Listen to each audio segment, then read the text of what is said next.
Hello, and welcome to My Cancer Diary, episode 16. I've not seen you for a little while in terms of Cancer Diaries, and this is a Cancer Diary with a slightly different angle because I'm going to, for the first time, I've got no choice but to travel to my hospital appointment in Leeds this morning by train. It'll be the first time I've been on a train since March the 5th. So it's very nearly 5 months. And I'm a little bit apprehensive about it. But everything I've read says that the trains are working to much less than their capacity, and that there are plenty of social distancing mechanisms in place. But obviously it's a bit of a worrying thing. So what I thought was, well, if I'm worried about it, then so will other people, particularly people living with underlying medical conditions. So I thought I would document my trip to Leeds, to my hospital appointment, on video today. So that's what I'll be doing later on. So today I'm going to the plastics dressing clinic at Leeds General Infirmary for them to have a look at my wound and to redress it. There's a story to all this. As you'll know if you've seen my previous Cancer Diaries, the wound in my back where the skin graft was taken from opened up, and I've had an open wound in my back. So I think it was about 10 centimetres long and 2.5 centimetres wide at one point, which is being tended to and dressed. And I've been going to, last couple of weeks, I've been going to the practice nurse at my GP every other day to have it dressed.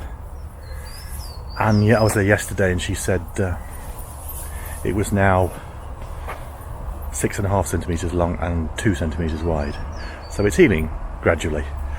But so I'm going to the plastics dressing clinic to have it looked at properly. Well, so another factor that's happened is that the wound became infected. So I think it was a week last Friday. When the practice nurse was changing the dressing, she said, "Oh, this looks infected," and she called the doctor in, and she said, yeah, it's infected.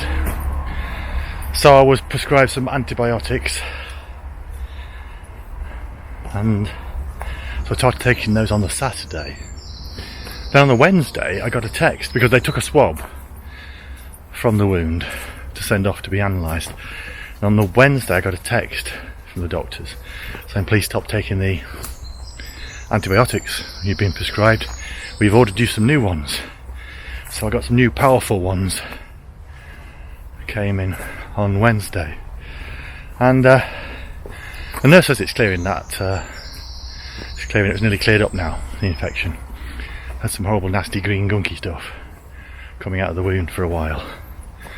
But so this is another thing that's sent to try you: infected wounds. And so today's the first time. When I was having radiotherapy, I got NHS provided transport every day.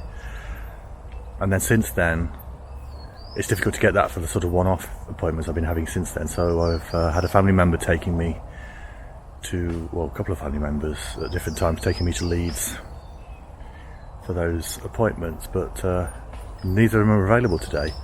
So for the first time I'm forced to resort to public transport. So stay tuned to see what it's like, what that experience is like. So here I am outside Huddersfield's famous railway station. This used to be my second home for a very long time, but I've now not been here for nearly 5 months. So let's go and see what it's like in the time of the pandemic, travelling by train.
Well, there were very few people on that train. Let's hope the one that I get is similarly quiet. Barrier gates. If you needed to purchase a ticket on board, you'll find there are facilities to buy one to pass through the gates just before you get to the entrance. So, just remains to say, enjoy the rest of your day. Thank you for travelling with Transpennine Express. So I was feeling fairly apprehensive about travelling by train because I'd seen the TV footage which suggested that the world was full of crowded tube trains, people packed together in pubs, people celebrating football, triumphs. But when you get out there, the reality of the world at the moment is very, very different to all that. The train on the way there was hardly anybody in it. I was the only person in my carriage. Leeds station, as you can see, was very quiet. The Leeds city centre was really, really quiet. And you know what this says to me is that don't believe what you hear in the media. The media focuses on the exceptional, and it then packs its news programmes with the things that are not the norm. And what that does is, because it's in so many different programmes, is it begins to seep into people's minds that this is actually how things are. The reality is very, very different. At the moment, people are observing social distancing. Travelling on public transport is, I would say, from my experience, a very safe thing to do. And I just think we need to get that message out there. I felt safe all the time I was travelling. I felt safe all the time I was walking through the city centre. On the way back in the journey, it was slightly busier. There was me, one other person, and a family sat around the table in the whole carriage. But we were well distanced from each other. As you can see in the footage, the station has one-way systems. You actually, when you leave the train, you come out of one end of the station, and when you go back into the station to get your train out, you are directed to a completely different end of the station, and you come in on a different end of the platform. So all these systems are in place to make you feel safe, and it really did make me feel safe.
So, I mean, the whole journey there and back was a very safe experience.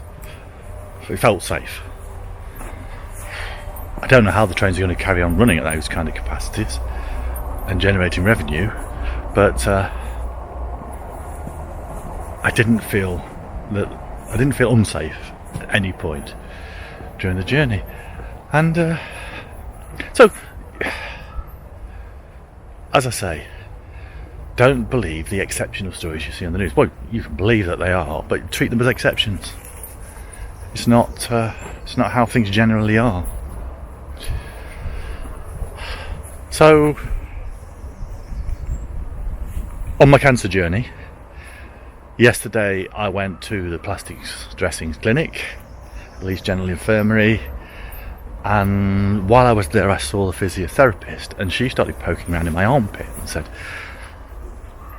so my armpit in the adjacent area to where I had my tumour removed, and she said, there's a bit of swelling here, and she called a doctor to look at it, and the doctor said, yeah, well, it could be nothing, but it could be an infection in your lymph glands. So now I've got to have a ultrasound scan to check that one out. So I've said this before, I'll say it again, recovery is not a linear process. Just when you think you've got over one thing, another thing comes along to try you. And so it's a long process, this recovery. The cancer may have gone, but there are so many side effects and implications of what I've been through over the last 6 months. But I remain optimistic. The best news is that the cancer's gone. I've just got to be patient in waiting for recovery from all these different things. Anyway, well, thanks for watching. If you can, please subscribe to my YouTube channel. Please hit the bell so you can see when I put new videos on. Please watch my live YouTube show every Monday at 12 noon UK time, the Dr. Tech Show, in which I'm trying to reach out to people who are not able to use technology to communicate, and showcasing the ways that they can overcome that barrier. But I'll see you very soon.